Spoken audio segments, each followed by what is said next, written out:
Hola, buenas tardes, ¿cómo van? Buenas tardes, profe. Buenas tardes. Bueno, vamos a dar un minutito capaz que se conecte un poco más de gente. Vamos a compartir una vez la pantalla. Ya está. Bueno, vamos a ir arrancando ahí con calma para ir despacio. Hoy tenemos que cerrar lo que les habían prometido desde la semana pasada. Vamos a tener que obtener una expresión final para lo que sería la relación corriente-tensión en el diodo, en la unión PN, el diodo semiconductor. Eh, vamos nada más a rápidamente darle una ojeadilla al ejercicio que les dejé de tarea, que bastante gente me lo envió. No voy a responder la primera parte del ejercicio, eso era bastante fácil de hacer, pero bueno, cualquier cosa, si alguien quiere consulta, me puede pedir consulta y se lo explico. Igual esa parte no es obligatoria, era como una extra, ¿verdad? Bueno, aquí tenemos las relaciones que había que encontrar para este problema. En general, la mayoría de la gente que lo resolvió bien. Capaz lo único que sí he notado que tienen que tener mucho cuidado es con esto, con las unidades. Algunos tienden a no ponerlas y es obligatorio, ¿verdad? Hay que poner las unidades para saber de qué estamos hablando. Y algunos tienen algún leve problema con el manejo de la transformación de unidades. Entonces recuerden que estas cosas hay que hacerlas con calma, con cuidado, para no ir perdiendo, digamos, o ir dejando botados los valores finales, ¿verdad?, que vamos a obtener.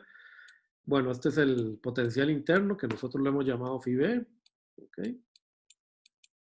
Este es simplemente aplicar la fórmula que ustedes tenían y muy bien. Acá alguna gente me usa 25,9 milivoltios, otros 26 milivoltios.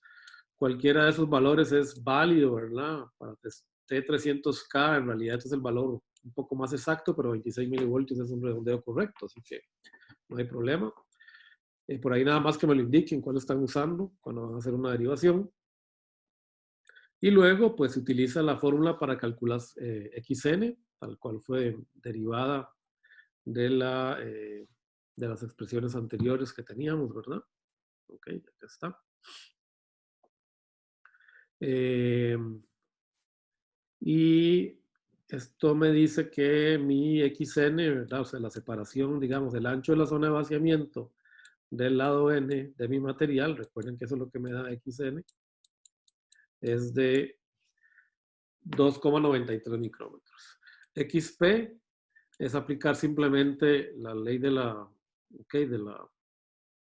es algo parecido a la ley de acción de masas, ¿verdad? Que habíamos relacionado a partir de esta ecuación, ¿verdad? Que me daba la continuidad del potencial a lo largo de la interfaz y sobre todo esta de acá, ¿verdad? Que me dice que el área de las dos densidades de carga, ¿verdad? Tiene que ser equivalente, ¿verdad? Si yo tengo menos QNA por aquí y esto es QND, el área de ambas tiene que ser igual si estamos en equilibrio, ¿verdad? Estas dos áreas. Bueno, aquí no me quedaron iguales, pero se supone que ustedes entienden, ¿verdad?, que el área de estos dos rectángulos tiene que ser iguales. Así que podemos despejar de ahí la relación y obtenemos que el ancho de la región P, ¿verdad?, es bastante menor. De hecho, aquí no lo puedo dibujar, digamos, de una manera adecuada. ¿Okay? Es 2,93, por eso la menos 7. Fíjense que estamos hablando de 3 órdenes de magnitud mayor. Eso significa que prácticamente esto se puede aproximar a 0 porque XP es bastante menor que XN. Es básicamente lo que estamos diciendo. Entonces, por eso cuando yo calculo el ancho, pues solo tengo que concentrarme en el más grande de ellos, así que aproximadamente, o sea, de una vez puedo utilizar, ¿verdad?, el valor que averigüé para XN. ¿Okay? Que eso es lo que gran parte de ustedes hicieron. Recuerden, ¿verdad? Y aquí creo que aquí fue donde muchos fallaron, que el máximo en el campo se produce para X igual a 0, el máximo del campo eléctrico en el en equilibrio se produce en X igual a 0. Así que en X igual a 0, fíjense que la expresión completa del campo eléctrico se simplifica porque acá lo que tenemos, ¿verdad? Recordemos esta expresión multiplicando por este término de acá. Bueno, lo tenemos por acá derivado, ¿verdad? Teníamos esta expresión completa, ¿verdad? Pero si estamos en el punto X igual a 0, entonces este valor no cuenta. Así que simplemente introducir el valor de xn que encontramos dentro de la fórmula para calcular el campo eléctrico, y eso me va a dar el campo eléctrico máximo, que es esta condición de acá, que es 4,49 kilovoltios sobre centímetro. ¿Okay? Acá, digamos, esta conversión yo espero que sea fácil, ¿verdad? Pero recuerden que un centímetro es igual a 10 a la menos 2 metros, ¿verdad? Entonces, por ahí se puede ir haciendo la conversión, ¿verdad? Aquí, si no, aquí lo que habría que es pues, multiplicar por 10 a la menos 2 para obtener micrómetros, ¿verdad? Si yo aquí multiplico por 10 a la menos 2, voy a transformar esto a micrómetros. Yo normalmente les recomiendo hacerlo de la manera larga, ¿verdad? Tal cual uno le enseña en el laboratorio de física. Bueno, espero que todavía lo siguen haciendo, ¿verdad? Si no se quieren complicar, ¿verdad? Hacer estas conversiones a veces, aunque sea tedioso, pero ayuda a entender, ¿verdad? Por un centímetro igual 10 a la menos 2 metros, ¿verdad? Por un metro, 10 a la 6 micrómetros, ¿verdad? Metro con metro se va, centímetro con centímetro se me va, ¿verdad? Perdón, centímetro con centímetro se me va y me queda todo en términos de micrómetros. Esto me da menos 6 y esto me da 6, entonces por eso es que esto da 2,93 micrómetros. Yo les recomiendo que lo hagan así, si tienen dudas, no importa, perder un ratito de tiempo, pero estar seguro que hago bien la transformación. Y lo mismo podemos hacer acá, ¿ok? De hecho, estos son tres, esto es directa, ¿verdad? Como son tres órdenes de magnitud menores, si esto me da micrómetros, esta pues me tiene que dar directamente, ¿verdad? Nanómetros. Pero bueno, lo mejor es hacer la conversión si quieren más o menos ir dominando esos traslados en las unidades que los vamos a requerir mucho a lo largo del curso y más en otros cursos que van a llevar más adelante. Bueno, y la última pregunta era, ¿por qué se puede decir, verdad, que si yo tengo un lado dopado, ND, por ejemplo, mucho mayor que NA, ¿verdad? Yo puedo suponer que, perdón, que el XP va a ser mucho mayor que XN. ¿Ok? O sea, ¿por qué tenemos esta característica? Que el lado más dopado, mejor dicho, el lado menos dopado es el que tiene más ancho, ¿verdad? Bueno, esto lo podemos ver en las fórmulas, ¿verdad? En particular, perdón, en particular esta fórmula de acá, vean que NA, mejor dicho, XN es inversamente proporcional a ND y XP es inversamente proporcional a NA.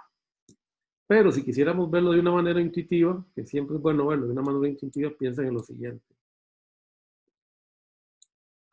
Recuerden que el origen de la zona de vaciamiento es que si este lado está dopado N y este lado está dopado P, yo tengo que despoblar, por así decirlo, supongamos que es un material dopado, igualmente dopado. Ay, perdón. Ya tienen un dopado igual. Eso me cumple, más o menos, no tampoco. Por ahí digamos. Que primero supongamos ND igual a NA. Recuerden que los dos materiales, ¿verdad?, tienen un número de portadores mayoritarios igual al número de átomos dopantes, es lo que uno supone, ¿no? ATD igual 300K. Y cuando conectamos las dos uniones y las colocamos en equilibrio, tenemos una difusión, ¿verdad?, de portadores de electrones para allá y de huecos acá. Bueno, ¿qué sucede? Que entonces aquí me quedan descubiertos los iones. Okay. Mejor dicho, perdón. Estos iones son positivos, ¿verdad? Porque son los átomos donantes. Digamos fósforo. Pierden un electrón.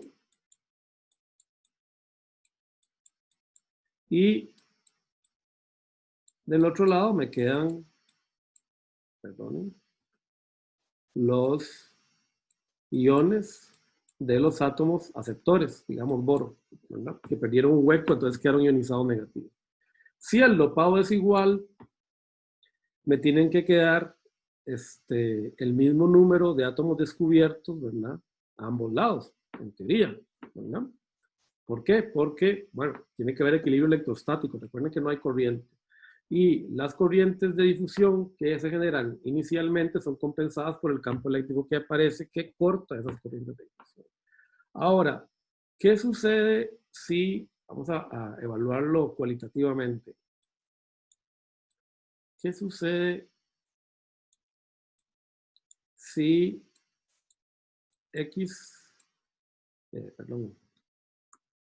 Na mayor que Nd? ¿Ok? Supongamos que eso qué quiere decir, que yo tengo, por decirles algo, este número, que me está quedando el dibujo, ¿no? De átomos dopantes.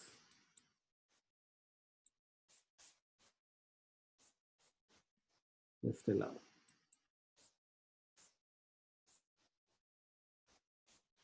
Ok, digamos que aquí termina el diodo para no dibujar mucho. Es el contacto metálico. Voy a hacer trampa. Pero yo estoy diciendo que Na es mucho mayor. Ok. Entonces Na es mayor. Supongamos que en Na yo logro acomodar. Lo que pasa es que lo hice con. Hagamos. Términos de 3. No me va a conseguir. Eso me pasa por no dibujar el ejemplo antes. Vamos a suponer que aquí tengo 2. Ok. Ok, tengo 2.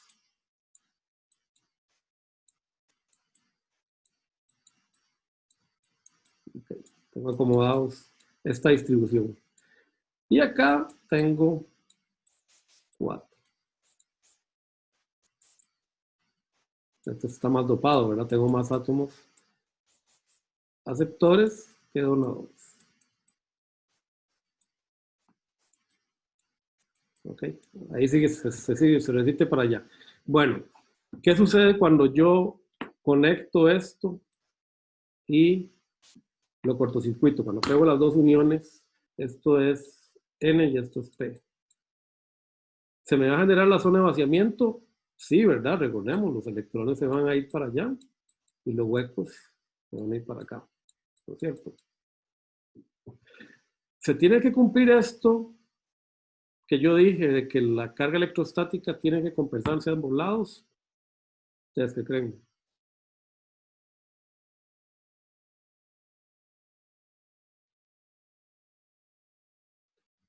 Vean que esta relación siempre se tiene que cumplir, ¿verdad? Esto es inevitable. Entonces, tiene que cumplir por equilibrio, ¿verdad? De las leyes, ¿verdad? De las ecuaciones que derivamos de las soluciones que encontramos de las ecuaciones diferenciales que me definen la continuidad, sobre todo la continuidad del campo eléctrico y del potencial eléctrico. Entonces, estas dos áreas siempre tienen que ser las mismas. Entonces, ¿qué sucede? Que para que en este caso se cumpla el equilibrio electrostático, XP para compensar XN, ¿verdad? Requiere ser más corto, o lo que es lo mismo al contrario, ¿verdad? XN requiere ser más grande que XP para tener el mismo número de cargas, ¿verdad? Recordando, digamos, que estos son los átomos que están ionizados al perder su portador. Por eso es, si ustedes lo ven así, digamos, cualitativamente, es bastante sencillo entender por qué la zona menos dopada normalmente es la que absorbe la mayor parte, ¿verdad?, del ancho de la zona de vaciamiento total. ¿Ok? Y si NA es mucho mayor que ND, yo puedo entonces suponer que XN mucho mayor que XP y W es por lo tanto XN. ¿Ok? Es una manera cualitativa de entenderlo. A veces es mejor entender las cosas de esa manera que no enfocarse tanto en la ecuación. Recuerden que la ecuación es una formalización cuantitativa, pero hay que entender lo que hay debajo para manipular mejor o entender más la ecuación. Entonces, eso lo pueden ver obviamente debajo de la ecuación. ¿Ok? XP es inversamente proporcional a NA y XN es inversamente proporcional a ND. Sería la relación, ¿verdad?, digamos, numérica, que nos ayudaría a entender esto de una manera, digamos, cuantitativa. Bueno, ahora sí, ¿qué pasa si VA es distinto de 0? Vamos a tener ahora, vamos a romper este enlace aquí y vamos a poner una fuente. Bueno, vamos a hacer algunas suposiciones para poder encontrar esto. ¿Ok? La primera es que voy a tener contactos óhmicos entre el semiconductor y los conductores que conectan a la fuente de alimentación que yo estoy conectando en el diodo. ¿Ok? O en la unión PN.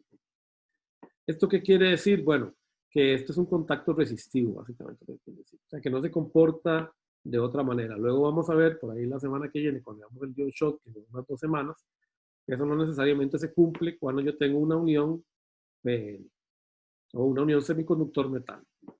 Pero por ahora vamos a suponer que eso se cumple. Y además yo voy a establecer esta condición.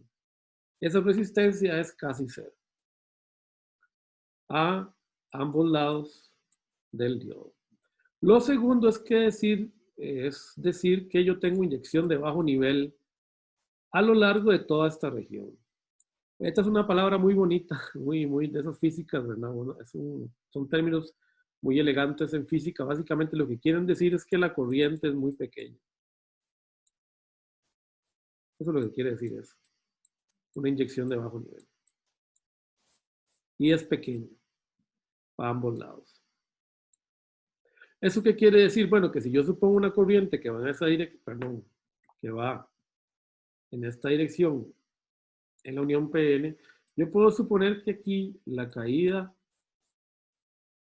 de voltaje en estos dos puntos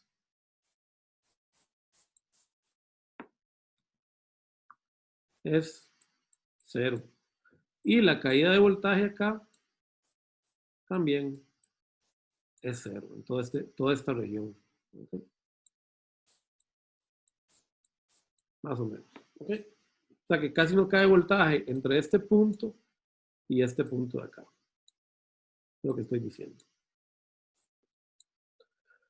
Lo que quiere decir que VA cae totalmente en esta zona. O sea, en la zona de vaciamiento. Esa es una suposición que luego vamos a justificar que no es necesario que sea tan agresiva. ¿Ok? O sea, VA cae todo en esta zona de acá. O sea, aquí yo tengo una caída VA. ¿Ok? Para cumplir con la ley de voltaje de Kirchhoff. Entonces yo voy a definir esta caída entre este punto y la voy a definir como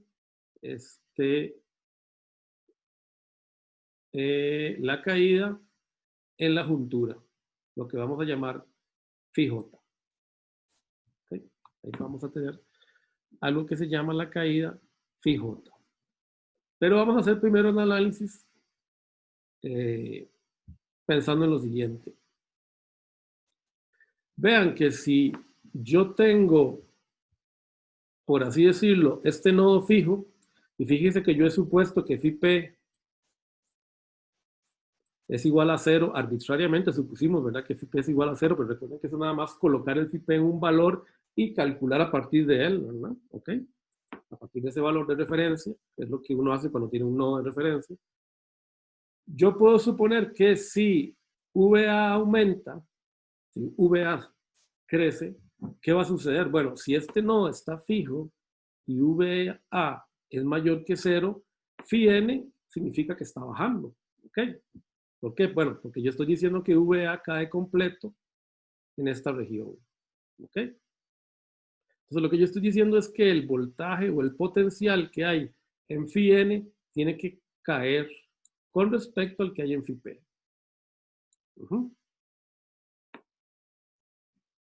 Y si VA es menor que 0, es al revés, ¿verdad? Phi n tiene que subir. Phi n va a subir. Fíjense que en realidad yo, recuerden, aquí lo que tengo es, aquí tengo un phi p y aquí tengo un phi n. Y tengo la resta entre estos dos voltajes. Si este voltaje está fijo, pero esta tensión de batería está creciendo, si este nodo yo supongo que está fijo, este no tiene más que moverse hacia abajo para acomodar esa diferencia potencial que está aumentando, ¿no? Uno queda fijo y el otro se tiene que mover para abajo. De hecho están así, ¿verdad? Ahora los vamos a ver en el gráfico. Uno está fijo, phi p, y el otro es phi n, y al aumentar VA, pues este no tiene que bajar. ¿Okay? Y al revés, si VA es negativo, o sea, más bien, si yo estoy haciendo que VA vaya en la otra dirección, entonces este phi va a subir para el otro lado. ¿Okay? Va más bien a que se defiende. Bueno, pero fíjese que aún sin pensar todavía en esas cosas, noten que phi n, a la hora de la verdad, el voltaje que hay acá, nosotros cuando definimos las ecuaciones, los límites o las condiciones de frontera de las ecuaciones que derivamos para el voltaje, vean que eso no era nada más que un potencial que estaba en la condición de frontera de la ecuación diferencial y que por lo tanto establecía un límite de integración. Es lo único que hace. No toca ese potencial, no interviene en las ecuaciones directamente diferenciales. Solo afectan el límite de esta integral. ¿Eso qué quiere decir?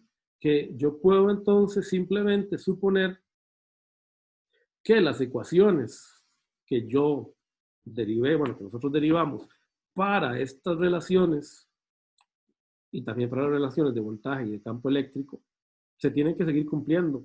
Lo que pasa es que va a cambiar este potencial. ¿Cuánto va a cambiar? Pues va a cambiar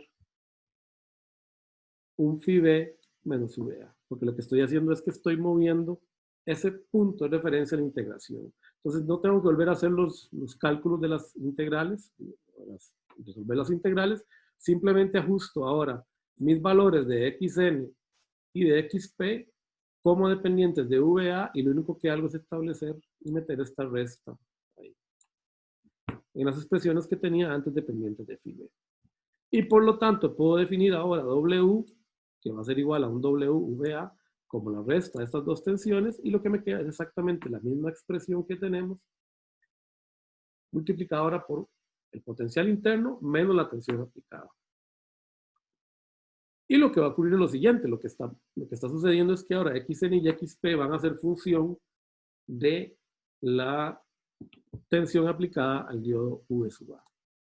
Si V sub A es menor que 0, ¿verdad? Si V sub A es negativo, fíjese que esta expresión más bien crece, ¿verdad? ¿Ok? Y por lo tanto, el ancho aumenta, ¿verdad? Que es lo que está pasando aquí. Aquí estamos en la zona de equilibrio. Si VA se vuelve muy negativo, es menor que VA, pero si VA es menor que 0, crece el ancho. Si VA más bien aumenta, el ancho disminuye, el ancho de la zona de vaciamiento. Y eso obviamente tiene un impacto en el área que define la densidad de carga, ¿verdad? Si VA es negativo, aumenta la zona de vaciamiento, por lo tanto tengo más densidad de carga. Si VA es positivo, más bien se reduce esa zona de vaciamiento y tengo menor densidad de carga. Obviamente hay un límite, ¿verdad? Esta ecuación deja de tener sentido, ¿verdad? En el momento en que esto se vuelve negativo, ¿verdad? Porque en ese caso la raíz cuadrada va a reventar, ¿verdad? Va a dar un número imaginario, ¿ok? Desde el punto de vista real, ese sería el límite, ¿verdad? Cuando VA es igual a magnitud a phi b. En ese punto, esa ecuación ya deja de ser válida. Hay que pensar en otras ecuaciones, pero eso no nos va a importar. Bueno, entonces yo puedo definir, ¿verdad? Reacomodar esta ecuación de la siguiente manera, que esta la van a encontrar en algunos libros, como en Pierret, en Rasabi, cuando hagamos ejercicios, así que por eso la voy a derivar, para que vean que es exactamente la misma que tenemos acá. Acá simplemente saco phi b a factor común, Lo pongo por aquí. Y esta convección me queda 1 menos VA sobre phi B, ¿ok? Esta expresión de acá. Estoy sacando aquí el phi B y lo estoy llevando a multiplicar a esta otra constante de acá. Y bueno, esto de acá es exactamente W en VA igual a 0. Por eso entonces lo podemos anotar de esta manera, como es una constante que se puede averiguar, y lo que regula el ancho de la región de vaciamiento es simplemente esta función raíz cuadrada. ¿Okay? Esto va a ser muy útil cuando calculemos la capacitancia en inversa de este diodo. Y lo mismo va a ocurrir, ¿verdad?, para el caso del campo eléctrico y el potencial interno, ¿verdad? ¿Ok? Fíjense que ahora tengo esta relación que he llamado phi j, ¿ok? Y que quiere decir tensión en la juntura, tensión en la unión. Y fíjense que ahora lo que tengo es las mismas ecuaciones que ya tenía, solo que ahora XP es función de VA. Y lo mismo aquí. Pero estas ecuaciones, pues ya las conocemos, son las que hay arriba. Y bueno, ¿qué va a producir eso? Bueno, fíjense que produce variaciones, ¿verdad?, en el campo eléctrico, ¿verdad? Si VA es negativo, el campo eléctrico se extiende más, crece el campo eléctrico porque tengo más carga libre a ambos lados en la zona de vaciamiento, entonces aumento el campo eléctrico. Si VA más bien es positivo, ¿verdad?, entonces al revés, estoy disminuyendo la zona de vaciamiento y por lo tanto VA, la tensión, perdón, el campo eléctrico va disminuyendo en magnitud. Y puesto que el campo eléctrico es, recordemos, la menos derivada del potencial interno, fíjese que ocurre lo que habíamos predicho, ¿verdad? Si VA es negativo, el potencial, recordemos la diferencia potencial que entraría entre un punto del material y otro, entre el punto P y el material N, aumenta, ¿verdad? En este caso aumentó la diferencia de potencial, ¿ok? Y en este caso, ¿verdad?, para VA menor que 0, aumentó la diferencia potencial, que fue lo que dijimos, ¿verdad? Phi n empieza a subir. Y si VA es positivo, más bien disminuye esa diferencia potencial, entonces significa que phi n va a bajar, ¿ok? Que fue lo que dijimos. Pero ahora es simplemente descrito esto con las ecuaciones que ya habíamos derivado. ¿Está más o menos claro? Yo sé que es capaz para ustedes un poquito complicado esto, ¿verdad? Pero no han llevado electrostática, pero con lo que conocen ustedes de ley de Ohm y ley de voltaje de Kirchhoff, esto es, se puede comprender si hacen algo. Profe, ¿podría volver a repetir la parte de campo eléctrico? Es que no entendí esa parte. Ok, fíjense en lo siguiente, esta es mi zona de vaciamiento cuando estoy en equilibrio, ¿no? ¿Qué Ajá. sucede cuando yo disminuyo la tensión debajo de 0? Las ecuaciones me dicen que si yo disminuyo VA debajo de 0, estas dos regiones de vaciamiento crecen, ¿verdad? Sería este caso de acá. Entonces, ¿qué sucede? Que tengo más carga descubierta, ¿verdad? Porque descubrí un montón de iones. Aquí descubrí un montón de iones y aquí descubrí también un montón de iones. De hecho, tengo que descubrir el mismo número de átomos tiene que quedar descubiertos a ambos lados para que haya equilibrio electrostático, ¿verdad? Okay. Porque eso no se puede romper. La ley de conservación de carga es inviolable, ¿no? Okay. Eso lo van a ver, bueno, los de electrónica lo van a estudiar en términos. Los de computadores tienen que aceptarlo como una verdad. Ok, ok, la carga, el equilibrio electrostático siempre se tiene que mantener. Ok. Entonces, si yo tengo más carga aquí y más carga acá, pues este campo eléctrico tiene que aumentar. Ahora, Okay. recuerden que ese campo eléctrico va en dirección a menos X, ¿verdad? Entonces, por eso es que el campo eléctrico aquí, cuando VA es negativo, aumentó. Por esa carga negativa extra y carga positiva extra que quedaron descubiertos, ¿verdad?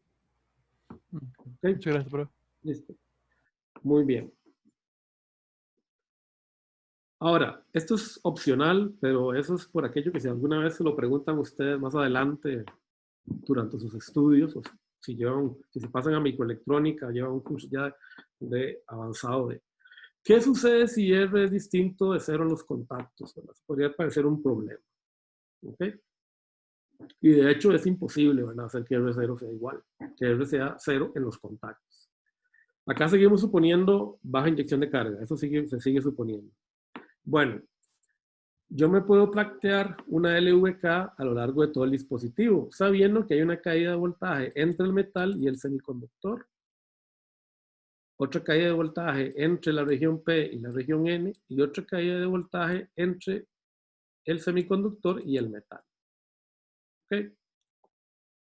Si yo hago una LVK en esta dirección, y la ley de voltajes de Kirchhoff se tiene que cumplir siempre, aunque sea un dispositivo no lineal, yo digo 0 es igual a menos VA, porque voy en esta dirección, ¿verdad? Con mi LVK.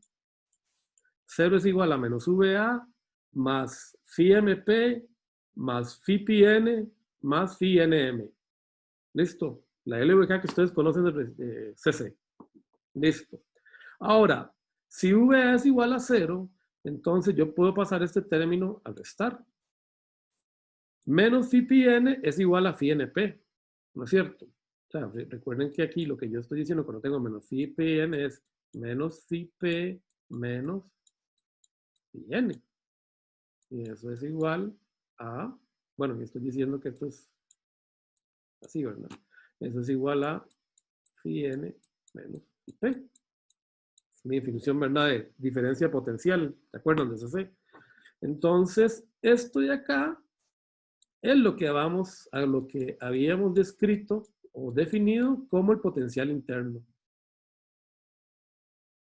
Y el potencial interno es igual a, tiene que cumplirse la ley de Kirchhoff, tiene que ser igual a esto. Vean que este potencial de acá se puede escribir, ¿verdad? Como phi m n. Dale vuelta nada más, que fue lo que hice acá. Entonces, fíjese que aunque yo tenga caída de voltaje en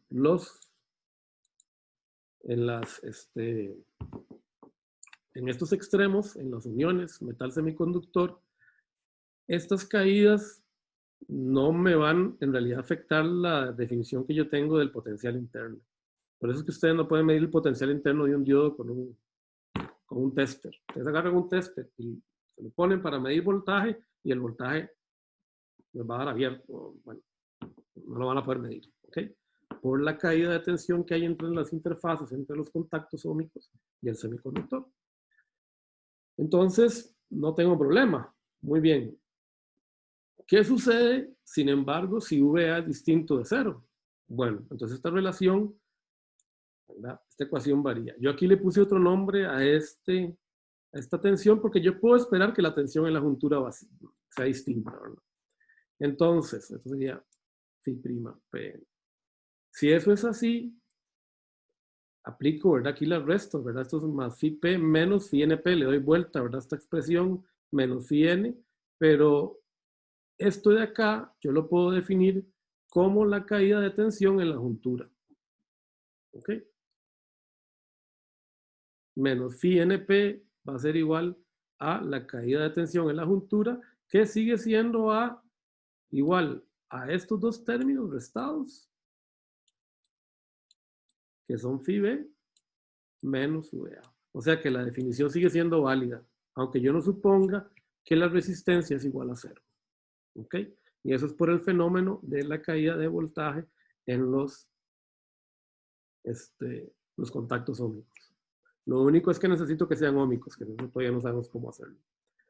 O sea, ¿qué quiere decir? Si, por ejemplo, VA es positivo, yo lo que estoy agarrando es este punto de acá, ¿ok? Y me lo estoy llevando para arriba. Pero al llevármelo para arriba, recordemos, esto debería ser constante, ¿verdad? La caída, supuestamente estamos suponiendo que la corriente es muy pequeña, ¿verdad? Entonces, es probable que eso varíe un poco, ¿verdad? Pero lo que estoy diciendo aquí básicamente es que todo esto se me mueve para arriba y phi j disminuye, suponiendo que el potencial N queda constante. Y si VA es negativo, más bien estoy empujando para abajo este punto de acá y phi j aumenta, que es lo que habíamos estipulado anteriormente en estos gráficos de acá. Perdón, que los hice.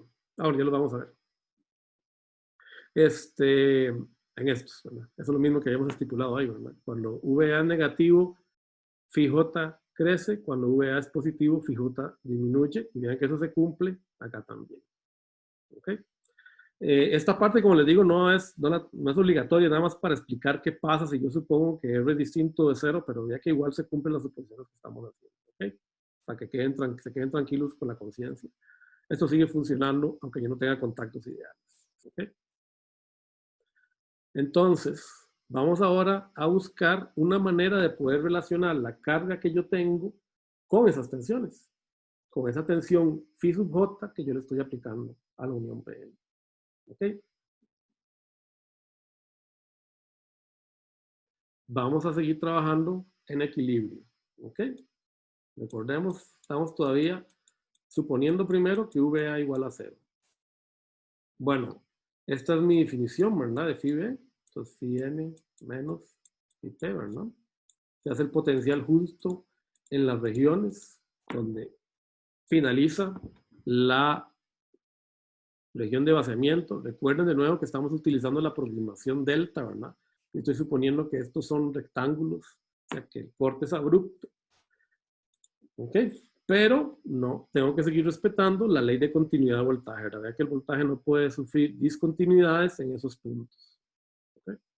Cuando paso de la zona dopada a la zona, bueno, zona dopada no, la zona que vamos a llamarla cuasi neutral, después les explico por qué, de la zona cuasi neutral a la zona de vaciamiento, ahí no puede haber una discontinuidad del voltaje. ¿Ok? Ya lo vimos, es una ley fundamental del potencial eléctrico. Entonces aplicamos la ley que encontramos, ¿ok?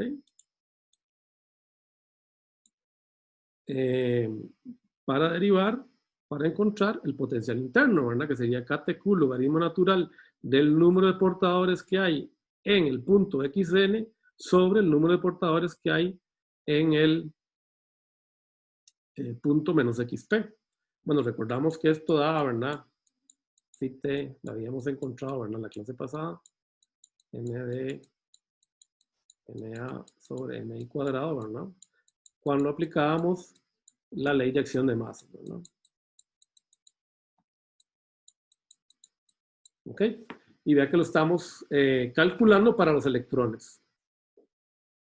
Bueno, yo pasé aquí el ND a dividir simplemente para que quede más claro. Y recordemos que esto de acá es el número de electrones que hay en el punto menos XP. Vamos a dibujar aquí mi diodo. Recordemos, ¿verdad? Esta es la zona de vaciamiento. Esta es la juntura metalúrgica. Esto es menos XP. Lo que quiero averiguar es el número de electrones que hay acá. Bueno, como el material está en equilibrio, no hay ninguna fuerza electrostática aplicada, yo puedo suponer que ese número de electrones es constante a lo largo de este material. ¿Por qué? Porque yo supuse que en esa zona no hay caída de voltaje, no hay nada, o sea, no hay campo eléctrico. O sea, tiene que tener la misma concentración de portadores y de hecho me lo dice la función de Fermi, como digo, la función de Fermi es constante a lo largo de toda esa región.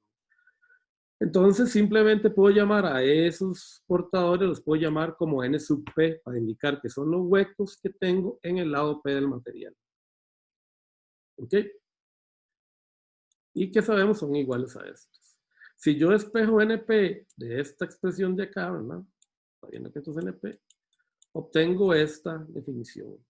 El número de portadores minoritarios en el lado P del material es igual al número de átomos dopantes de electrones, o sea, donadores del lado N, por E a la menos phi B sobre phi T.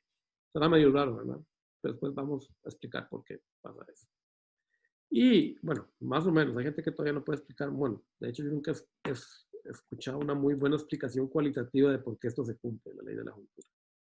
De la misma manera, si yo hiciera este despeje para encontrar el potencial interno en función de los huecos, tendría que terminar, y de hecho termino con la misma expresión, ¿ok? Y puedo probar que el número de portadores minoritarios, o sea, huecos, en el lado N del material es igual al número de aceptores que yo utilicé para dopar el lado P por E a la menos phi B sobre phi T. ¿Ok? Estas dos leyes se conocen como la ley de la juntura. Vean que lo único es partir de esta ley de acá, ¿verdad? O sea, es, por aquellos si la quieren ver despejada, o sea, aquí lo que yo estoy diciendo es que phi B sobre phi T es igual al logaritmo natural de ND sobre NP exponencial a ambos lados, ¿verdad? La exponencial de phi b sobre phi t igual a nd sobre np, y este pasa para este lado y este pasa para el otro, ¿verdad? Entonces, np igual a nd por la exponencial e a la menos phi b sobre phi t, ¿no es cierto? Esa es esta expresión de acá. Y lo mismo puedo hacer por el lado de los huecos. Esas dos leyes se conocen como la ley de la juntura. Y básicamente lo que me dicen es que cuando estoy en equilibrio tengo estas relaciones. ¿Ok? ¿De dónde salieron estos portadores? ¿Ok? Bueno, vienen de la, de la ley de acción de masas. Y estos portadores de acá vienen de la ley de acción de masas. ¿Verdad? Recuerden. N por P igual a MI. Sin embargo, lo interesante es que este valor, que parezca mentira, y eso es lo que parece extraño, pero funciona, este valor NP también está relacionado con el dopado que hay al otro lado del semiconductor. Y está relacionado por esta expresión exponencial. Ven, NP es, aparte de ser una función de NA, por la ley esta de acá, también es una función del dopado que hay del otro lado del semiconductor. Y lo mismo pasa aquí, ¿verdad? Los huecos, o sea, el número de portadores minoritarios que hay acá, los huecos, esos son huecos, recuerden, que hay acá, son una función tanto de la ley de acción de masas de este lado, como del dopado que hay en el lado opuesto de la ley de acción de masas, de esa ecuación que hay ahí, que está relacionada con el potencial interno que se genera en el semiconductor. Cualitativamente no les puedo explicar por qué es. O sea, simplemente es una relación numérica que aparece. Y hasta ahora nadie me ha convencido explicando eso. Tal vez debe haber algún muy buen chaval, o capaz que en el MIT o en algunas de esas universidades así, de primer mundo, como llaman algunos colegas nuestros. Primer mundo, nada se pone igual que nosotros, pero bueno, superiores, digamos, más famosos, que capaz lo pueda explicar bien, pero yo, por lo menos toda la gente que conozco, y le he preguntado a mucha gente, y he hecho profesores míos tampoco, me han dicho que nunca han encontrado una explicación cualitativa de por qué pasa eso. Pero si ustedes la encuentran, si encuentran un video por ahí, estaría bien ahí que me lo pasen, porque yo no lo he encontrado todavía. Pero bueno, la cuestión es que se cumple, ¿verdad? Esta relación de la ley de la juntura. Y si no se cumpliera, no funcionarían los dispositivos semiconductores. Esto es fundamental. Sin esto no funcionaría. ¿Ok? Muy bien. Todavía nos queda así, todavía vamos a buen ritmo. Entonces vamos a terminar esto. Nos quedan 8 diapositivas, pero las derivaciones que siguen son bien pesadas. ¿Ok? Entonces, lo que vamos a hacer es que voy a derivar los perfiles de carga cuando VA es distinto de 0, y por ahí paramos, ¿ok? Para terminar con la derivación de las ecuaciones de corriente, ya, ¿ok? Entonces, vamos a primero explicar cualitativamente qué está sucediendo. Cómo varían las bandas de energía conforme VA varía. Y eso qué implicaciones tiene para la corriente. Pensemos en lo siguiente. Esto es lo que ya conocemos, ¿verdad? Estamos en equilibrio y sabemos que estamos en equilibrio porque tenemos una banda de Fermi, ¿verdad? Que cruza a lo largo de todo el material. ¿Ok? Eso quiere decir que mi diodo está en equilibrio. ¿Ok? No hay una energía eléctrica aplicada. Bueno, ya lo hemos hablado mucho, ¿verdad? Yo puedo suponer que tengo electrones acá. ¿Por qué? Porque tengo un dopado, ¿verdad? Fuerte, que es el circulito más feo, me está saliendo. Tengo un dopado fuerte, ¿verdad? Vean que la energía de Fermi está cerca de la energía de la banda de conducción, así que tengo que tener electrones ahí, y tengo huecos acá. De hecho, tengo más huecos, ¿verdad? Porque la energía de Fermi está un poquito más cerca, ¿verdad? De la banda de valencia. Pero bueno, la mayoría de estos huecos no pueden pasar, ¿verdad? Estos huecos se topan con una barrera de potencial ahí y capaz que este sí puede pasar, ¿verdad? Pero la gran mayoría quedan atrapados. Y de este caso, y todos, ¿verdad? Que todos quedan, capaz que algún, digamos que el de arriba se escapa, aunque no, algunos se escaparán, ¿verdad? Pero la gran mayoría, ¿verdad? No puede pasar, no puede superar esa barrera energética. Recordemos que esa barrera energética mide Q phi B. Ok, perdón, aquí puse mal la flechita. Desde aquí, ¿verdad? Esto mide Q phi B por la definición, ¿verdad? Del potencial electrostático. Esto es la diferencia de voltaje que hay en la juntura. ¿Qué pasa si ahora yo meto una tensión positiva?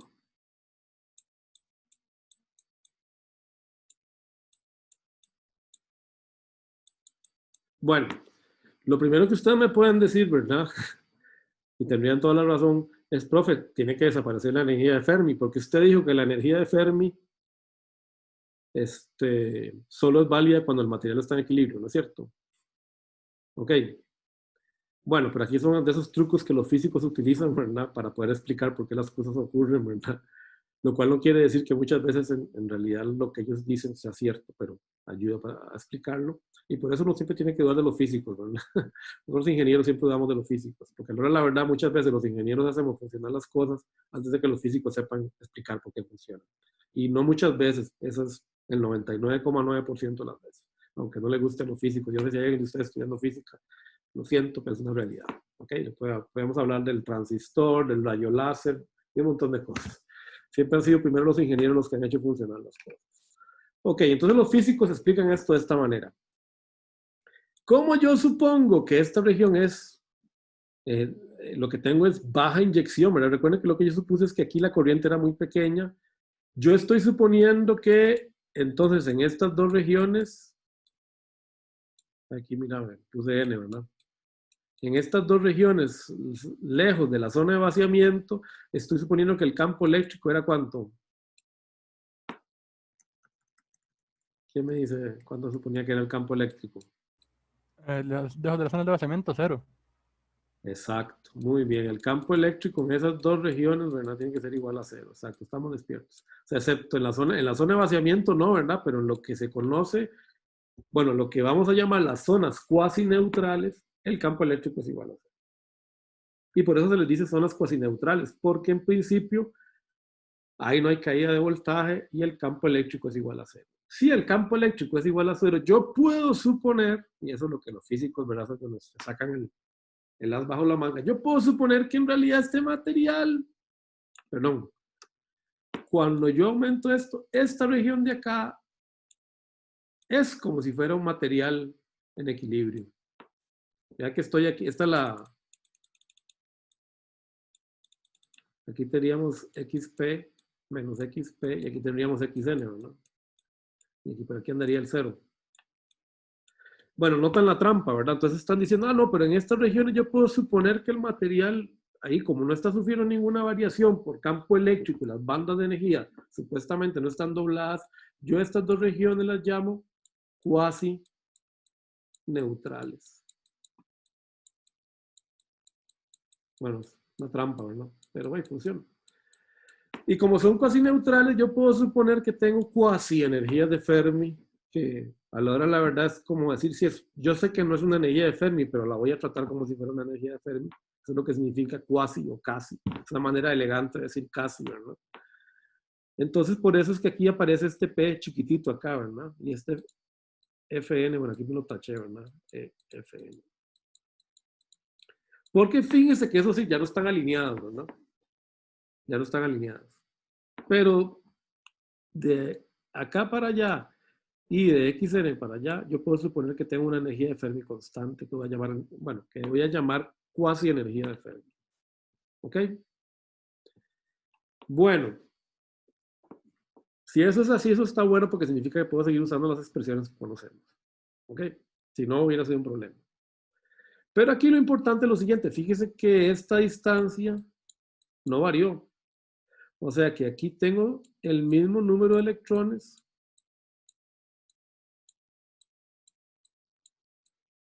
que tenía en equilibrio, pero ahora vean que muchos se pueden escapar, muchos más se pueden escapar.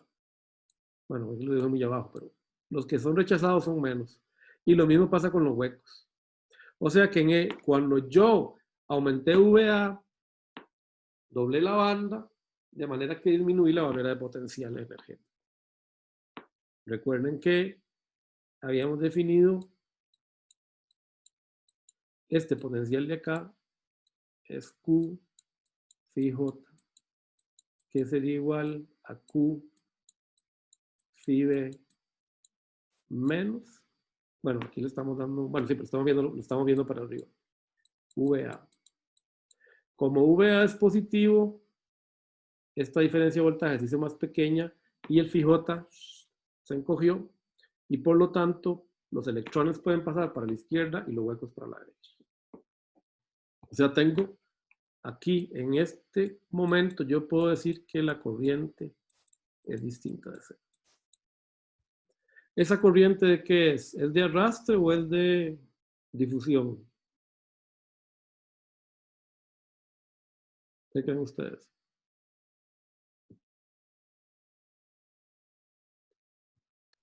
Se arrastre. A ver, una corriente de arrastre, ¿de qué es función? Yo sé que la corriente de arrastre es función de algo, de una variable electrostática. ¿De cuál era? A ver si estamos...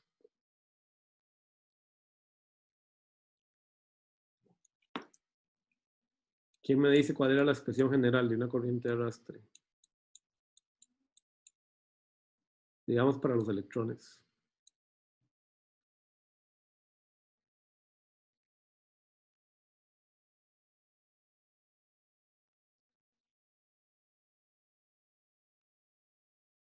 ¿Recuerdan? Bueno, menos Q por... ¿Qué era? N. Mi sub N por el campo eléctrico, ¿verdad? Recuerdan, es una función del campo eléctrico. Ahora, fíjense que si el voltaje está cayendo, ¿qué pasó con el campo eléctrico? ¿Aumentó o disminuyó? Vean que el voltaje disminuyó, entonces el campo eléctrico Aumentó. al contrario. Ah, no, disminuyó, porque se está Disminuyó, ¿verdad? disminuyendo O el sea, voltaje. en magnitud, en dirección, recuerden que la dirección es contraria, pero Ah, la magnitud disminuye, ¿verdad? Entonces, vean lo que teníamos acá, ¿verdad? O sea, aquí cuando el campo eléctrico es igual a, es mayor que cero, cuando V es mayor que cero, vean que el campo eléctrico cambió, disminuyó en magnitud, ¿verdad? Y phi sub J disminuyó también. La dirección, sí, ¿verdad? Uno se mueve para un lado y otro para el otro por la menos derivada, ¿verdad? Recordemos que el campo eléctrico igual a la menos derivada de phi de X, ¿no? Pero en magnitud disminuye. Entonces, ¿eso qué quiere decir? Que esta corriente de arrastre tiene que bajar, ¿verdad? Entonces, al contrario, habría menos corriente de arrastre. Ahora, lo que va a haber es más corriente de difusión. ¿Por qué va a haber más corriente de difusión? Porque acá tengo muchos electrones. ¿Y acá cuántos tengo? Poquitos, ¿verdad? Este material que está de este lado es tipo P. Fíjense dónde está la energía de Fermi. Está cerca de la banda de valencia. Entonces aquí tengo, ¿cuántos electrones? NP, ¿verdad? NI cuadrado sobre NA. Tengo muy poquitos electrones acá, ¿verdad? Entonces, estos electrones ven un gradiente, ¿verdad? Dicen, hay menos electrones para allá y por difusión se empiezan a ir hacia la izquierda. Y lo mismo pasa con los huecos para el otro lado. O sea que empieza a tener una corriente de difusión de huecos y de electrones que va a ser mayor que la corriente de arrastre. O sea, ya no voy a tener equilibrio, ¿verdad? O sea, ahora ya voy a tener una corriente a través del semiconductor. Neta. Si me voy para el otro lado, si VA es menor que 0, más bien, fíjense que lo que ocurre es lo contrario, ¿verdad? Hago todavía más curvada, más costosa, ¿verdad? Esa, más abrupta, podríamos decirlo, más abrupta, esta, así como más abrupta la cuesta, ¿verdad? Entonces todavía les cuesta más a los electrones. Ahí sí que no se escapa nadie, ¿verdad? O sea, los electrones ninguno que puede pasar, ¿verdad? Todos se devuelven y los huecos también, ¿verdad?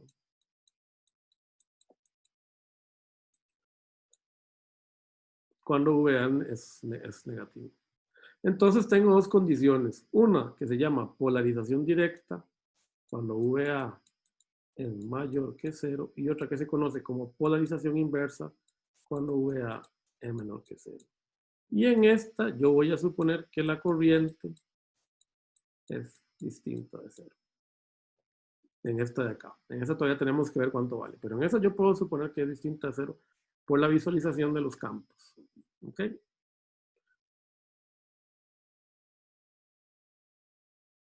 Mira, aquí repetí las dos diapositivas. Bueno, entonces vamos a parar aquí para descansar un poquito, porque ahora sí nos vamos a meter con las ecuaciones.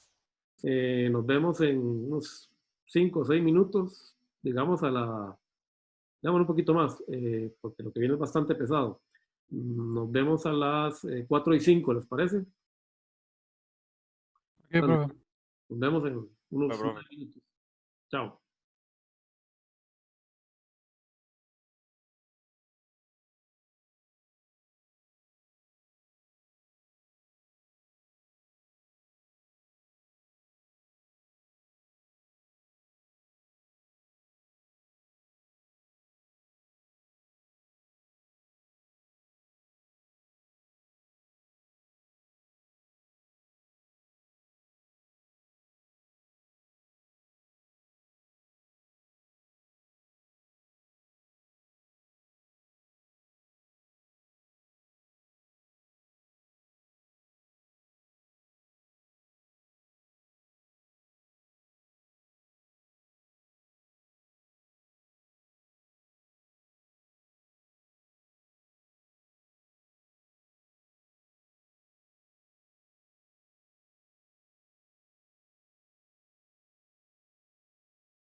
Ok, estamos de vuelta. Bueno, no son muchas las diapositivas que nos quedan. La idea es que verlo con calma esto para tenerlo claro, ¿ok? Y ya poder derivar la ecuación que nos falta. Y ya poder trabajar en circuitos, ¿ok? Bueno. Pensemos en lo siguiente, ¿verdad? Si tenemos, perdón, aquí me moví una diapositiva. Tenemos un perfil de carga, entonces, de densidad de carga, que debería ser una función tanto de el dopado como de, ahora vamos a ver la inyección de portadores que hay de los lados extremos. Recordemos que del lado P y del lado N hay un número de portadores mayoritarios que son función directa, ¿verdad? Esto sería los P sub P y esto sería los N sub N, que sería función del dopado, ¿verdad? O sea, P sub P es igual a NA y N sub N, ¿qué me quedó esto? N sub N es igual a ND, porque estamos suponiendo que estamos a 300K y todos los átomos dopantes se ionizaron y los portadores están libres. Pero ¿qué sucede? Que ahora, cuando VA, bueno, aquí que me quedó esta diapositiva, que es mayor que 0, algunos portadores, electrones en este caso, y huecos en este otro caso, cruzan la zona de vaciamiento. ¿Ok? Yo puedo suponer que esos portadores no son muchos. O sea, voy a seguir suponiendo que tengo una baja inyección de portadores. Y que además no tengo fenómenos de recombinación y generación. O sea que esta longitud de toda la juntura es corta. La definición de corta es arbitraria, nada más para que cierren las definiciones. ¿Okay? Pero lo que quiere decir esto es que todos los portadores que están acá van a alcanzar a salir de mi semiconductor. Eso es lo que quiero decir. O sea, ninguno se me va a recombinar. Estos electrones, vean, son electrones nadando en un mar de huecos. Por eso ven estos sesgos que tenemos acá en los ejes. Eso quiere decir que hay muchos más huecos que electrones, incluso con la inyección extra de portadores que estamos teniendo del lado opuesto de la juntura. Entonces, físicamente, es de esperar que algunos de esos electrones se cancelen con los huecos, porque es como tirarse uno, ¿verdad? En una piscina llena de pirañas, ¿verdad? Si la piscina de pirañas mide 100 metros, no vamos a llegar al otro lado, ¿verdad? O sea, podemos tirar toda la gente que queramos, que lo más probable es que si acaso llegue uno vivo, ¿verdad? Al otro lado. Pero si la piscina mide 10 metros, pues es probable que se coman 2 o 3, digamos, si tenemos 20, se comerán 2 o 3, pero 17 lograrán llegar. Y si la piscina mide solo 1 metro, no hay problema, ¿verdad? Brincamos encima. Más o menos lo que estamos suponiendo, ¿verdad? No hay manera de que haya cancelación ni por aniculación contra huecos, ni por los famosos centros estos, recombinación RG que vimos y todos esos fenómenos. Vamos a suponer que son despreciables todos esos fenómenos. O sea que todos los portadores logran escapar. Si eso no fuera así, es muy probable que esta función no fuera una recta, sino que fuera una exponencial. Y eso obliga a algunas derivaciones extra que en este curso no valen el caso. En el Pierret sí lo derivan formalmente, suponiendo que hay hay algunas recombinaciones en el camino, pero nosotros no nos vamos a meter en eso porque eso implica es un poquito más complejo el desarrollo y la solución de las ecuaciones. Entonces no lo vamos a hacer. Vamos a suponer que la juntura es corta y en realidad funciona muy bien para lo que necesitamos. No vamos a tener problemas. Entonces, lo importante es que los portadores pueden cruzar la zona de vaciamiento. ¿Por qué? Porque la barrera energética disminuyó, ¿verdad? La cuesta que tienen que subir ahora es menor. Y además pueden alcanzar los extremos. Entonces, ¿eso qué sucede? Que, bueno, eso es lo que me genera es un gradiente de portadores, ¿verdad? Un gradiente de portadores Y yo puedo suponer que ya lo suficientemente lejos de la unión metalúrgica, el número de portadores que tengo responde a la ley de la juntura. Perdón, a la ley de acción de masas.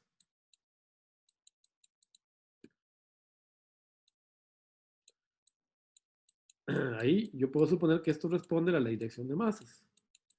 En estos puntos, sin embargo, tengo que encontrar cuánto vale la cantidad de portadores que tengo ahí, la densidad. Vean que esa densidad de portadores, bueno, estamos hablando que son algunos huecos que lograron llegar aquí, ¿verdad? En este caso estamos hablando de electrones, perdón. Y de acá serían algunos huecos que logran llegar acá. Bueno, pero ya yo tengo una relación, cuando tengo una juntura semiconductora, que me permite averiguar exactamente el número de portadores que tengo al otro lado de mi material dopado, que es lo que conocemos como la ley de la juntura. Entonces, si yo voy a encontrar la corriente de electrones, los electrones van por allá, por lo tanto tengo, ¿verdad?, una corriente de difusión de electrones que va en esa dirección, ¿verdad?, en dirección X. Y esta expresión yo la conozco, es esta de acá. Fíjese que no considero la corriente de arrastre. La corriente de arrastre no juega acá. Esta corriente es una corriente de portadores minoritarios, por eso es que el diodo se le conoce como un dispositivo de conducción de portadores minoritarios. Y eso significa que va a tener algunos problemas con respecto a dispositivos como el transistor MOSFET, que vamos a ver más adelante. Pero eso todavía no viene al caso. ¿Cuánto vale esta derivada? Bueno, aquí es donde se complica si esto fuera una función exponencial, pero como esto es una recta, esta derivada es trivial, ¿verdad? Es simplemente este punto menos este punto, ¿verdad? Tenemos la definición de la derivada. El número de portadores que tengo en menos XP menos NP, el número de portadores que tengo donde se me acaba la juntura, entre menos XP menos WP. Esa es la pendiente común y corriente que sabemos sacar de una función lineal. Ahora, yo puedo suponer que, y esta es otra suposición, pero funciona bastante bien, que XP es bastante menor que WP. ¿Ok? Esto de acá es prácticamente cero esa distancia que hay ahí, ¿verdad? Entonces, eso es lo que quiero decir. Y por lo tanto, este término de acá, yo lo puedo despreciar. Luego, según la ley de la juntura, como acabamos de ver, el número de portadores en un punto dado va a ser igual al potencial que yo tenga aplicado de aquí a acá, que ya sabemos es phi sub j, entre phi t. Esta es ni más ni menos que la misma ley de la juntura, pero aplicada ahora para un voltaje phi sub j. Pero por definición, recordemos, ¿verdad? Phi sub j es igual a phi b menos VA. Entonces, puedo separar esto, ¿verdad? Menos phi sub j, que va a ser igual a VA menos phi b, ¿verdad? Entonces, separo las exponenciales por la ley, ¿verdad?, de separación de funciones exponenciales.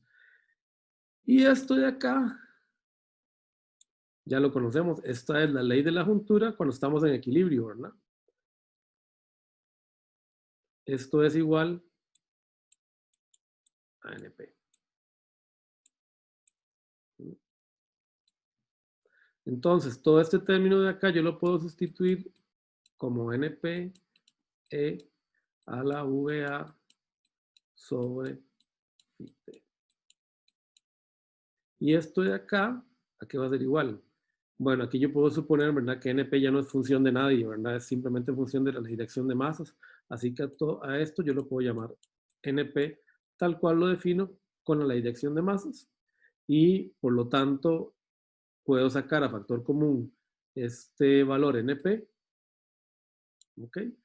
Y lo que me va a quedar entonces es que la densidad de electrones perdón, la densidad de corriente de difusión de electrones va a ser igual a este término de acá, Q de N WP, ¿verdad? Que es simplemente esto de aquí, por NP, que es sacar a factor común de esta resta NP, por E a la VA sobre phi b menos 1. ¿Verdad? ¿Ok? ¿Estamos claros? Vean que este menos 1 no está dentro de la exponencial, ¿verdad? Tengan cuidado con eso porque a veces hay gente que me lo pone en la exponencial. El menos 1 está fuera de la exponencial. ¿Ok? Si lo quieren ver más claro, ¿verdad? Por eso es que a mí me gusta a veces poner exp, ¿verdad? VA sobre phi b menos 1. Ok, este es el término que tenemos aquí, ¿verdad? Este es todo este término. Ok. Por aquello, para que no se me enreden y me pongan el menos 1 dentro de la exponencial. Bueno, la derivación es exactamente la misma del lado n. ¿Ok? Tengo que encontrar este número de portadores para poder resolver esta corriente de difusión. Fíjense que para los huecos, ¿verdad? La difusión es igual a menos Q de P de X de X. ¿Verdad? Recuerden que había un menos cuando hablamos de la corriente de difusión. ¿Ok? Recordemos que, bueno, ese menos salía del hecho de que los huecos van. Disculpen, un pico aquí raro de luz. Ya volvimos. Ok. Vamos a volver a compartir la pantalla. Se fue feo. Listo. Ahí estamos. Bueno, de nuevo, recordemos, ¿verdad? Que los huecos difunden en dirección contraria al gradiente, ¿verdad? Ok. Entonces, por eso es que aparece ese menos acá, ¿de acuerdo? Bueno, aquí esto es P, ¿verdad? Que no más, tengo que corregir esto de una vez en la diapositiva 26. Diapositiva 26, aquí corregí ese X por P, ¿verdad? Ok, disculpen otra vez. Vamos a volver a compartir la diapositiva. Vamos a ver si no se nos cuelga ahora. Ok, bueno, volvemos otra vez. Profe, ¿no será que se Estábamos aquí, ¿verdad? ¿Qué pasó, Julio? pica corriente fue que se fue la luz y entró el generador? No, se fue la red. Ese pico de luz que tuvo no fue el generador. No, es un problema la red acá. Algo está fallando la red porque se desconecta la red. No Ok. sé qué será. Ya tuve que cambiar por 3 redes acá de la escuela. Encontré una que más o menos está estable.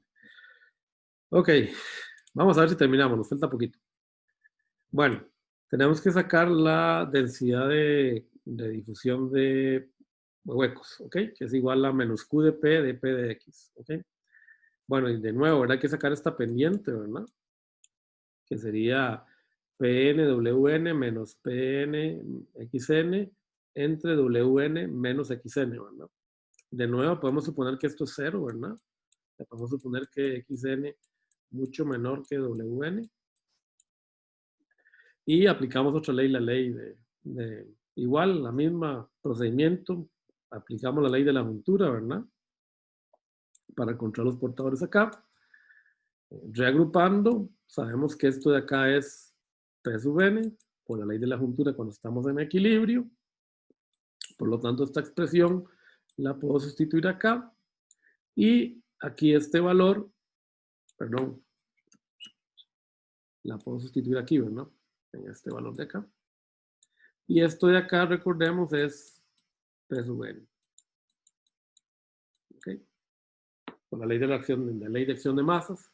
Y bueno, entonces, como esto va a ser mayor que este, ¿verdad? Bueno, aquí se me va a cancelar el signo, ¿verdad? Y al final, lo que me va a quedar, ¿verdad? Es que, bueno, reacomodándolo más bien, ¿verdad? Dándole vuelta a la expresión, porque esto es lo que me va a quedar exponencial.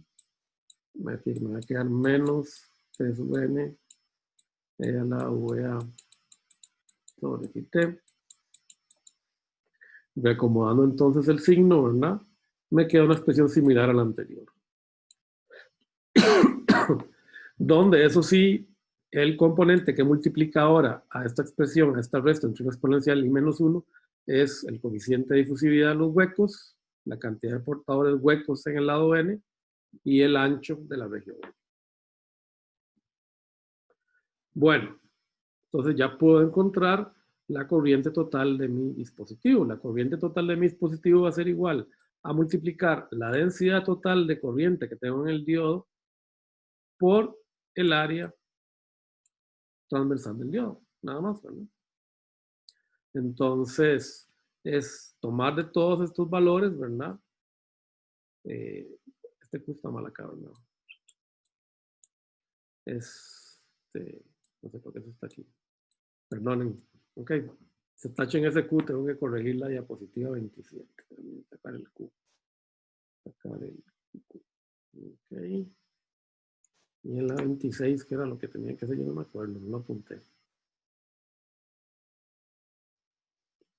Ah, el de N. Hay que corregir a de P de X.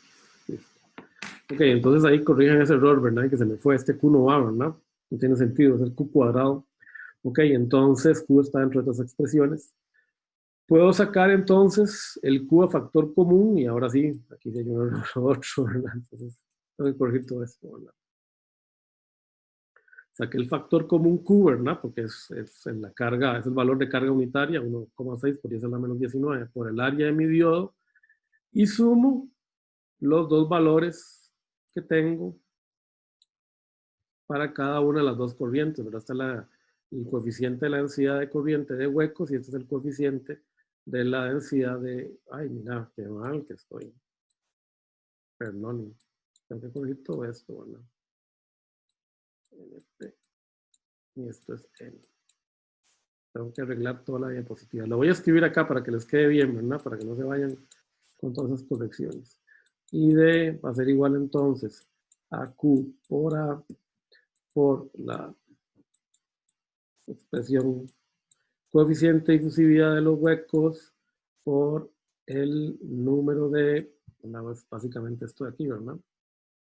P sub n, el número de huecos que tengo en el lado n, sobre el ancho del lado n, más el coeficiente de difusividad de los electrones que tengo del lado P, entre el ancho del lado P.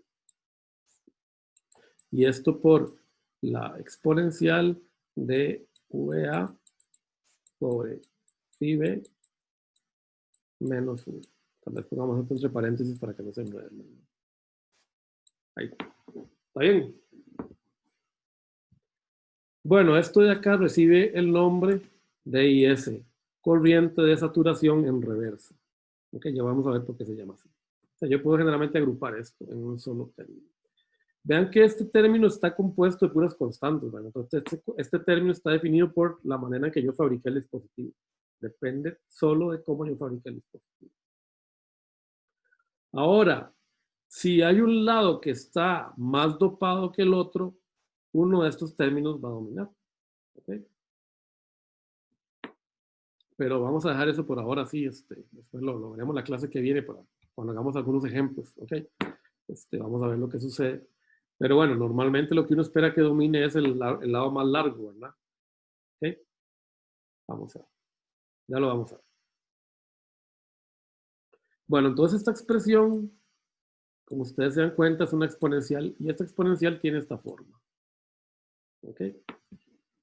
El diodo entonces tiene esta ecuación me describe dos zonas de funcionamiento. Una de conducción en inversa y otra de conducción en directa. Una de cuando polarizo en directo el diodo, o sea, en esta región VA es mayor que 0, y otra cuando lo polarizo en inversa. ¿Ok? Bueno, ¿qué sucede si nos vamos a algunos extremos? ¿Ok?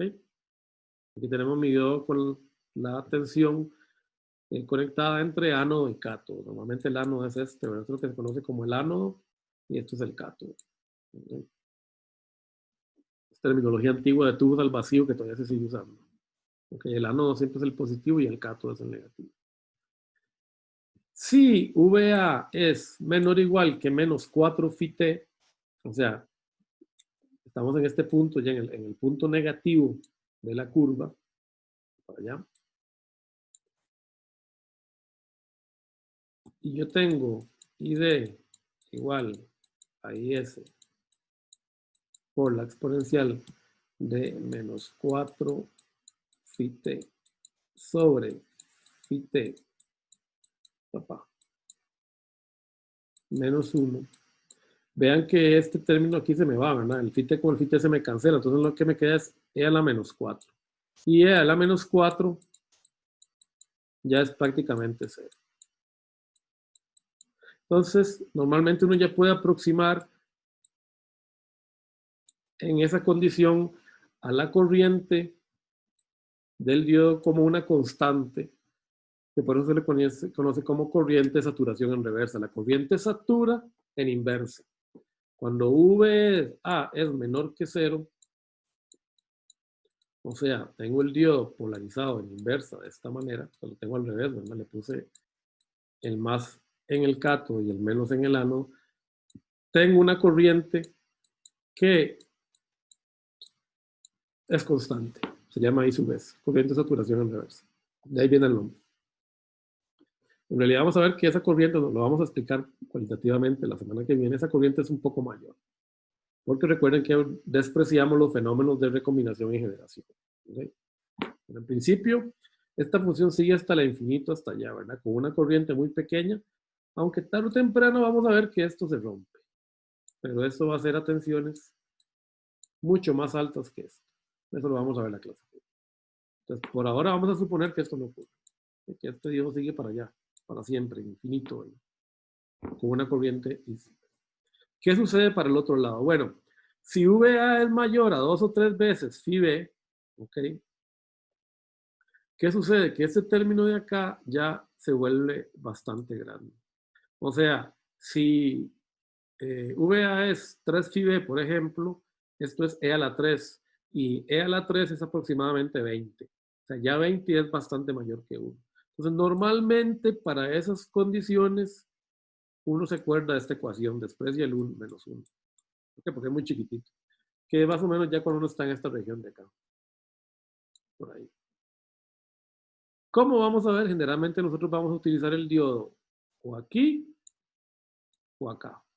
Entonces, normalmente este circuito se puede simplificar, este modelo se puede simplificar y lo veremos más adelante, la semana que viene, por algo mucho más sencillo de analizar. Un circuito con que va a tener un modelo DC, donde vamos a tener una corriente y un VD, y vamos a tener una tensión de encendido, VD on.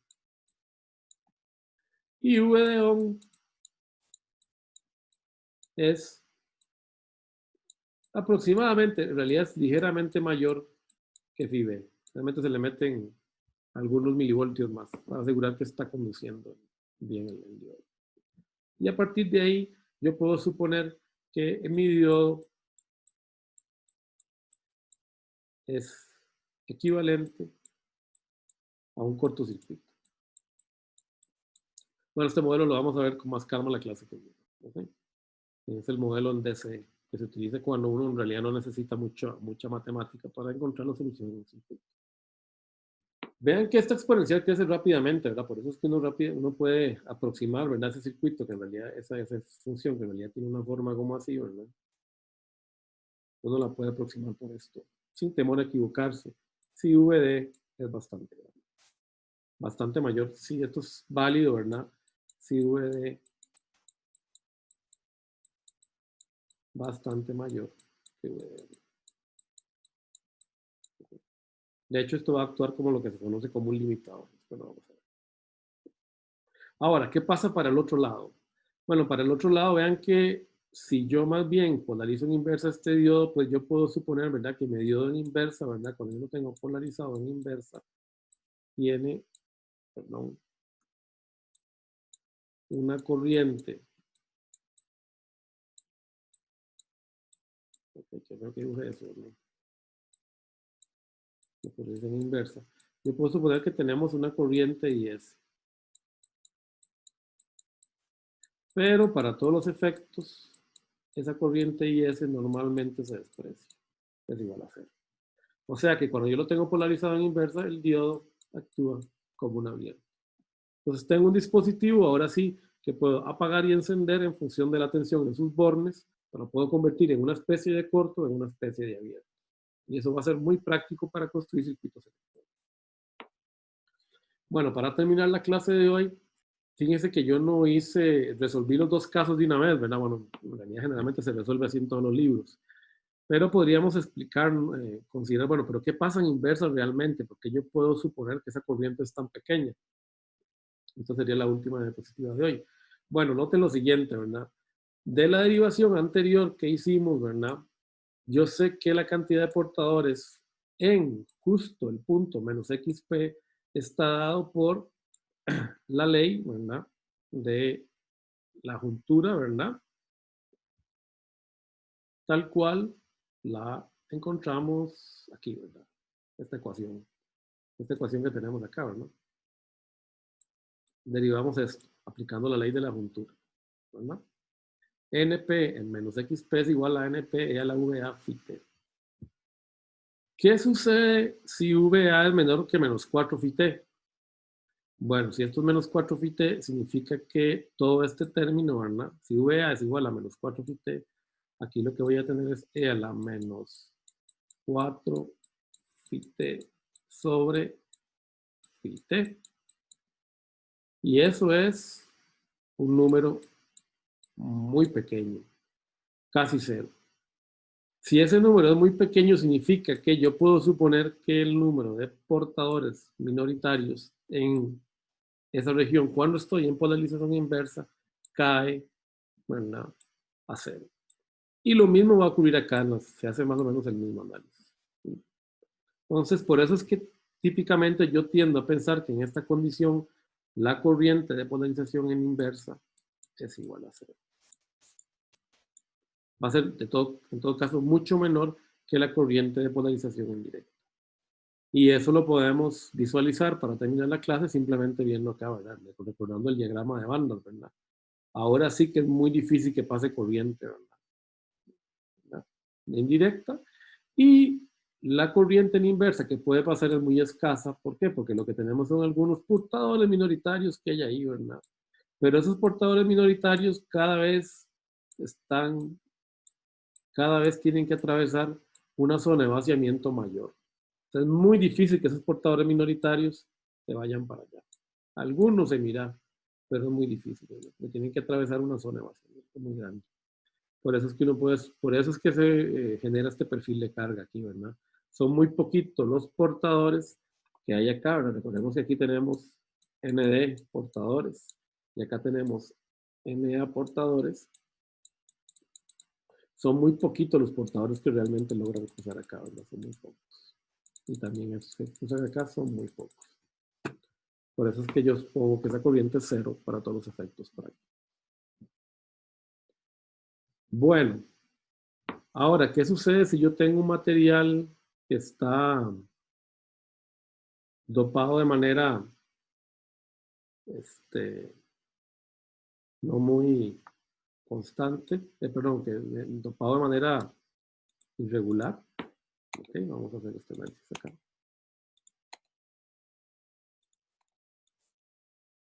Vamos a verlo aquí.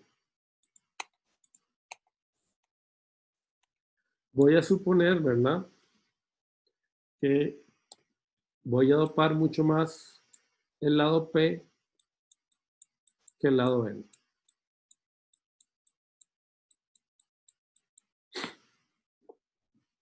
¿Eso qué quiere decir, verdad? Bueno, ¿eso qué quiere decir? Si yo estoy diciendo eso, ¿verdad? Perdón, el lado N. Recuerden que lo que estoy diciendo es que X, ¿verdad?, N es mucho mayor que XP, o lo que es lo mismo, ¿verdad? Pero bueno, esto tiende a ser 0, ¿verdad? ¿Ok? sea que aquí solo tengo una zona de vaciamiento tal que W es aproximadamente, si W es la zona de vaciamiento, es aproximadamente XN, ¿ok? Eso está bien. Pero, ¿qué sucede con los portadores minoritarios? Bueno, si NA es mucho mayor que ND, fíjense que esto lo que quiere decir es que el número de portadores minoritarios, P sub N, N cuadrado sobre NA, es mucho menor que el número de portadores minoritarios, o sea, de electrones, en la región P, que sería igual a, perdón, esto está al revés, ¿verdad? P sub N, ¿verdad? Sería igual a ND, ¿verdad? Y NP, N cuadrado, sería igual a NI cuadrado sobre NA. Ahora sí, perdonen. Ya está pegando que ya nos vamos acercando al final de la clase. Ok, ¿qué sucede? Si NA es mucho mayor que ND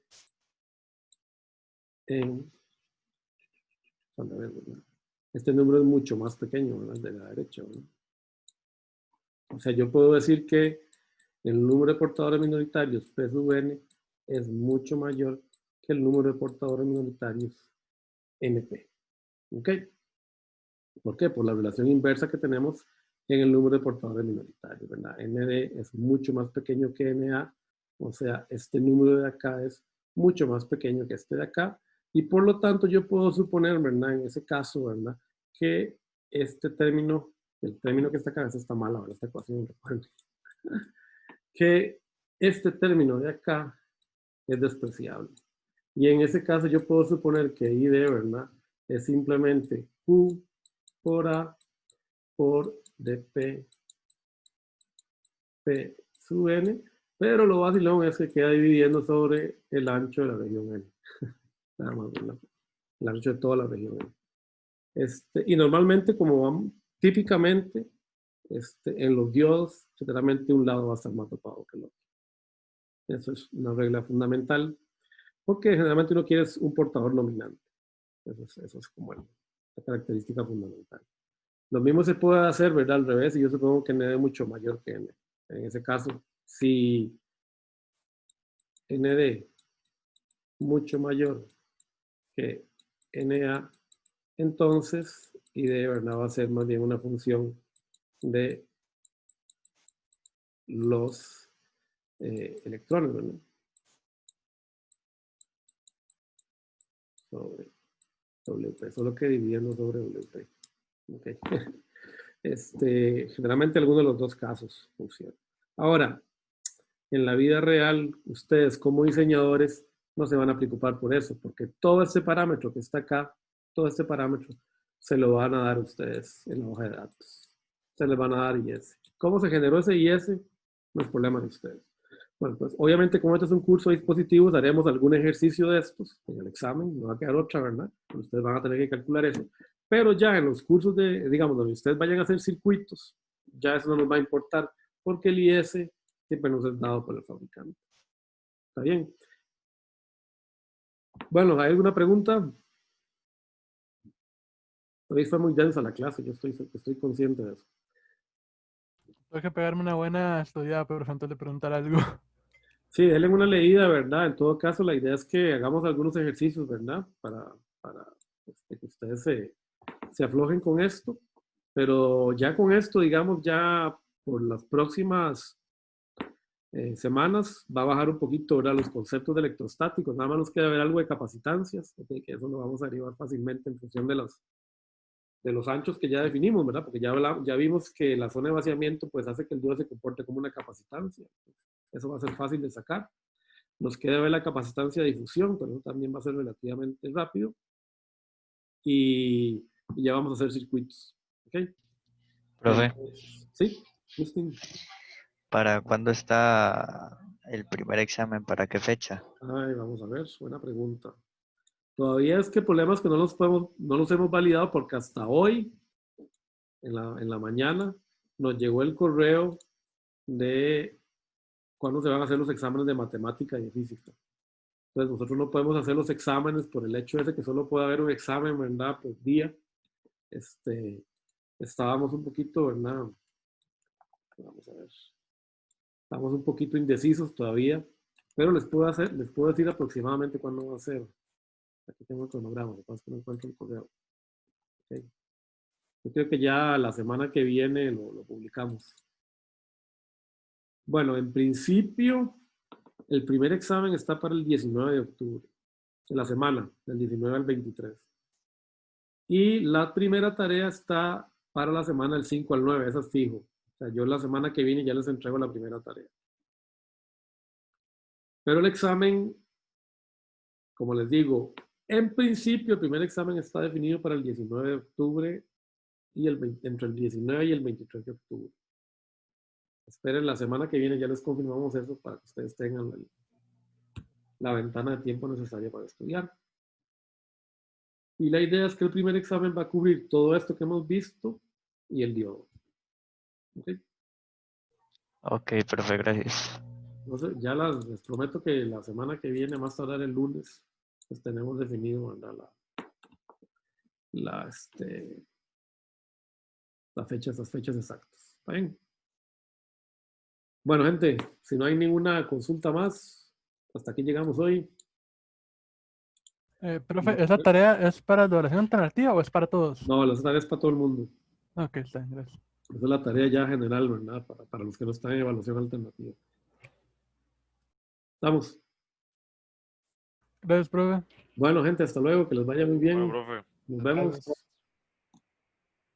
Hasta luego, profe, gracias. Hasta luego.